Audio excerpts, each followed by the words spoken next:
Ready to unlock a super-powered version of yourself by turning Notion into your ultimate second brain? First, let's lay the foundation with PARA projects. Areas, resources, archives. Think of projects as short-term goals with deadlines. Like launching a website, areas are ongoing responsibilities, such as your health or finances. Resources are your interests and useful information, and archives. That's where completed projects and inactive resources go to live. Create for main databases in Notion.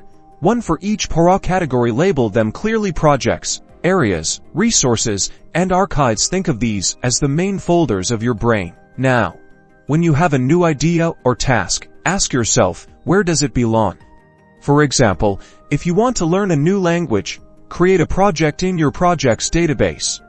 Start adding detailed notes and resources to each page. This is where Notion's tagging system becomes your best friend. Tag your notes by subject, category, or importance, making them easily searchable later.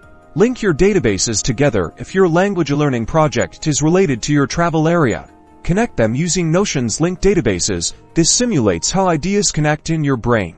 Implement active recall. Turn your notes into questions and quizzes within Notion. Use spaced repetition to review information at increasing intervals, reinforcing your learning. Integrate your second brain with your daily tasks. Add your to-do list to your dashboard, linking tasks to specific projects and areas. This keeps you focused and motivated. Delve into Notion's relational databases and Rollups to forge connections between different pieces of information. This will help you synthesize information, develop new insights, and become more creative. By capturing, organizing, and synthesizing information within Notion, you're building a powerful personalized knowledge base that will boost your productivity and creativity. Time to supercharge your brain.